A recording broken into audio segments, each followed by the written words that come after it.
اعوذ باللہ من الشیطان الرجیم بسم اللہ الرحمن الرحیم الحمد للہ رب العالمین والعاقبۃ للمتقین والصلاۃ والسلام علی نبیہ محمد المصطفیٰ وآلہ طیبین الطاہرین۔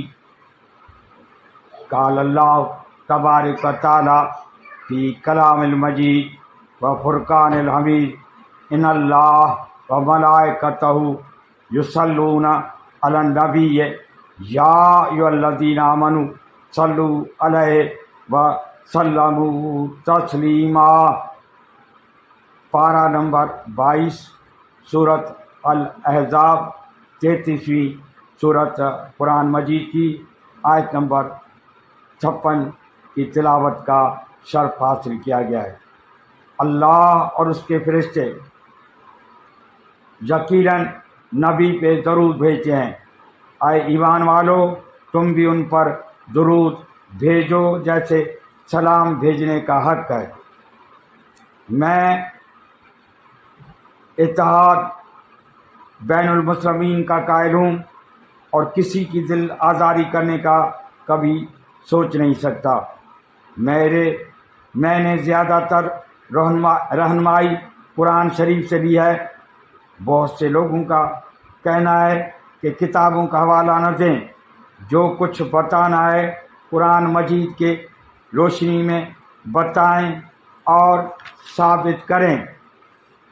قرآن کریم میں ہر خشک و تر کا ذکر ہے، اس لیے اس کتاب کو پڑھنا شروع کیا اور چند حوالے دین کی کتابوں سے بھی لیے ہیں، جیسے صحیح بخاری اور نہج البلاغہ وغیرہ۔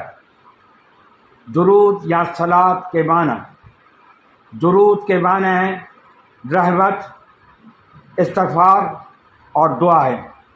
صلوات اللہ کی نسبت ہو تو رحمت، فرشتوں کی طرف سے ہو تو وہ استغفار، اور لوگوں کی طرف سے ہو تو دعا کے معنوں میں استعمال ہوا ہے۔ درود یا صلاۃ کی مثال۔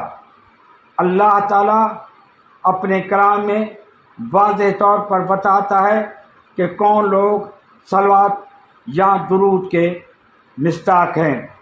پارہ نمبر 2 سورۃ البقرہ 2 آیت نمبر 155، 156 اور 157۔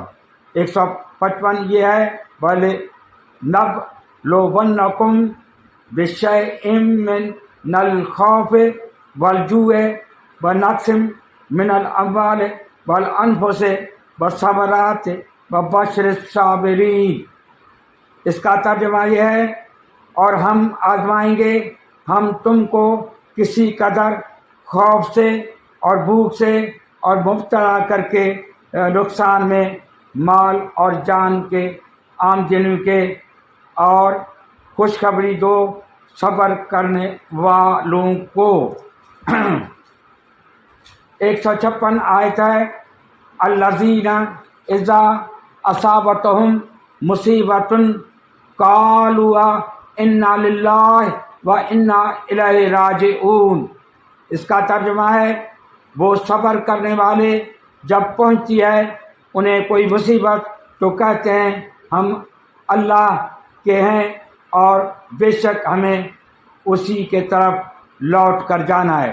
آیت نمبر 157 اولئک علیہم صلوات من ربہم ورحمۃ واولئک هم المہتدون۔ اس کا ترجمہ یہ ہے کہ ان کے رب کی طرف سے درود ہیں اور وہ رحمت بھی، اور یہی لوگ ہدایت یافتہ ہیں۔ ان آیتوں کی روشنی میں یہ ثابت ہو گیا کہ صلوات اللہ علیہم کون لوگ ہیں۔ انسان کی زندگی کے تمام پہلوؤں کو جب امتحان گھیر لیتا ہے تو صبر اور رضا کے مقام پر فائز انسان کا موقف یہ ہوتا ہے کہ انا للہ، ہم اللہ کے لیے۔ اس نظریے سے انسان کو کئی آزمائشوں کے منطقی توجیہ میسر آتی ہے۔ وہ فطرت کے ہاتھوں محض ایک کھلونا نہیں ہے بلکہ ایک غفور و رحیم ذات کا عبد ہے جو کسی پہ ظلم نہیں کرتی۔ لہٰذا یہ مسائل اور علام ہماری ارتقاء کے لیے ضروری ہیں۔ وَإِنَّا إِلَيْهِ راجعون، اور ہم اللہ کی طرف پلٹ کر جانا ہے اور ارحم الراحمین کے جوار رحمت میں جانا ہے۔ رجوع کی دو صورتیں ہیں۔ نمبر ایک، کوئی چاہے نہ چاہے اللہ کی بارگاہ میں جانا ہے۔ نمبر دو، رجوع اختیاری ہے جس کے تحت شہید اور اولیاء اللہ اپنی مرضی سے خود چل کر مشتاقانہ اللہ کی بارگاہ میں جاتے ہیں۔ ان کے لیے موت شہد سے زیادہ شیریں ہوتی ہے۔ الا ان اولیاء اللہ لا خوف علیہم ولا ہم یحزنون۔ ترجمہ اس کا ہے، یاد رکھو اولیاء اللہ نہیں ہے کوئی خوف ان کے لیے اور نہیں ہے وہ غمگین ہوں گے۔ یہ آیت نمبر پارہ نمبر 11 سورۃ یونس نمبر 10 اور آیت نمبر 62 کی تلاوت کی گئی ہے۔ ایک ہماری آزمائش کے بعد جو لوگ صبر و رضا پر فائز ہوتے ہیں ان کے رب کی طرف سے درود ہے، یعنی وہ لوگ صلوات اللہ علیہم کی مصداق ہیں۔ ائمہ اہل بیت علیہ السلام کو کئی آزمائشوں سے دوچار ہونا پڑا۔ اس بند کر دیں۔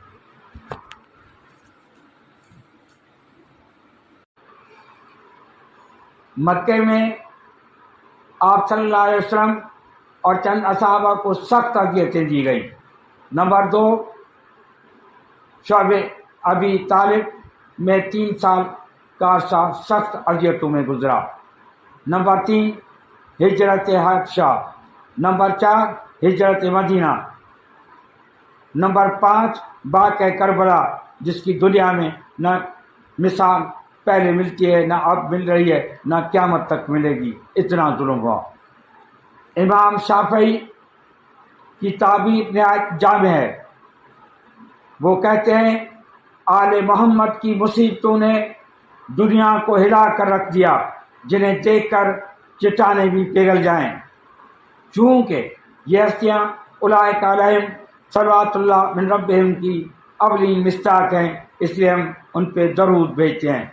ان اللہ و ملائکتہ یصلون علی النبی یا ایھا الذین آمنوا صلوا علیہ وسلموا تسلیما۔ جب یہ آیت نازل ہوئی تو معتدہ اصحاب نے حضور سے سوال کیا کہ آپ پہ درود بھیجنے کا طریقہ کیا ہے؟ آپ نے جو اصحاب کو طریقہ بتایا وہ یہ ہے، میں 2 کی مثال ادھر دیتا ہوں۔ یہ عنقا بن اجرتا قیلا یا رسول اللہ السلام علیکہ فقد عرفناہ فکیف السلام صلاۃ علیکہ قال قولوا اللہم صل علی محمد وعلی آل محمد کما صلیت علی ابراہیم انکا حمید مجید اللہم بارک علی محمد وعلی آل محمد کما بارکت علی ابراہیم انکا حمید مجید۔ ترجمہ اس کا ہے، آپ نے فرمایا یا اللہ محمد صلی اللہ علیہ وسلم اور اولاد پہ رحمت فرما جیسا ابراہیم کی اولاد پہ رحمت کی، بے شک آپ بزرگی والے ہیں۔ یا اللہ محمد اور ان کی اولاد پر رحمت فرما جیسے ابراہیم کی اولاد پر برکت کی۔ دوسری یہ ہے حدیث ان ابی سعید خدری رضی اللہ عنہ قال قلنا یا رسول اللہ ھذا تسلیم وکیف نصری علیہ قال قولوا اللہم صل علی محمد عبدک ورسولک کما صلیت علی ابراہیم وبارک علی محمد وعلی آل محمد کما بارکت علی ابراہیم۔ یہ تجرید ہے صحیح البخاری، امام ابو عبداللہ بن اسماعیل بخاری مولف تجرید، احمد بن شہاب الدین زبیدی سندھی ترجمہ مولانا دین محمد وفائی۔ اب عمار بن یاسر رضی اللہ عنہ، ان کے بارے میں قرآن میں آیا ہے من کفر باللہ من بعد ایمانہ الا من اکرہ و قلبہ مطمئن بالایمان ولکن من شرح بالکفر صدرا و فعلیہم غضب من اللہ واللہ عذاب عظیم۔ اس کا ترجمہ ہے جس نے کفر کیا اللہ کے ساتھ ایمان لانے کے بعد سوائے اس کے جسے مجبور کیا گیا ہو، اس کا دل مطمئن ہو ایمان پر، اس کے برعکس جس نے دل کی رضامندی سے کفر قبول کر لیا تو ایسے لوگوں پر اللہ کا غضب ہے۔ یہ پارہ نمبر 14 سورۃ النحل 16 اور آیت نمبر 106 کا تلاوت کا شرف حاصل کیا ہے۔ یہ آیت حضرت عمار، صہیب، بلال اور جناب کے بارے میں نازل ہوئی جن کو مکے میں سخت اذیتیں دی گئی۔ عمار کے والد یاسر اور والدہ قتل ہو گئے۔ عمار نے وہ کچھ کہہ دیا جو کفار ان سے کہلوانا چاہتے تھے۔ کچھ لوگوں نے کہنا شروع کر دیا کہ عمار کافر ہو گئے۔ یہ سن کر رسول اللہ نے کہا عمار سر تاپا ایمان سے سرچار ہیں، رچا بسا ہوا ہے۔ عمار روتا ہوا رسول اکرم کے پاس آئے تو آپ نے فرمایا تو دوبارہ بھی ایسا کہنا اگر پھر وہ ایسا کریں۔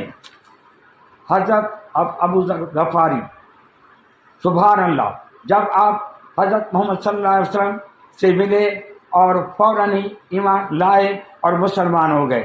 آپ صلی اللہ علیہ وسلم نے فرمایا اپنے ملک اب واپس چلے جاؤ، اب پھر آنا جب تمہیں ہمارے ظاہر ہونے کی خبر ملے تو آ جانا۔ ابو ذر رضی اللہ نے کہا قسم ہے جس نے تمہیں سچا نبی بنایا، میں اسلام کو ان کافروں کے سامنے ظاہر کروں گا۔ اس کے بعد وہ مسجد میں آئے اور وہاں قریشی بیٹھے ہوئے تھے۔ ابو ذر نے انہیں پکار کر کہا اے قریشیو، اے کافرو، میں گواہی دیتا ہوں اللہ کے سوا کوئی معبود نہیں، اور گواہی دیتا ہوں کہ محمد صلی اللہ علیہ وسلم ان کے بندے اور رسول ہیں۔ اشہد ان لا الہ الا اللہ وحدہ لا شریک لہ واشہد ان محمدا عبدہ ورسولہ۔ جب کفار نے جب یہ سنا تو سب ابو ذر کو مارنے کے لیے ٹوٹ پڑے۔ ابو ذر مرنے کے نزدیک تھے کہ اتنے میں حضرت عباس آ کر ان کو بچایا۔ دوسرے دن بھی ایسا ہی کہا اور ایسا ہی ہوا۔ یہ حدیث ہے 1425 صحیح البخاری۔ اعلان نبوت کے بعد ابو جہل، ابو لہب اور ابو سفیان نہایت دشمن ہو گئے تھے۔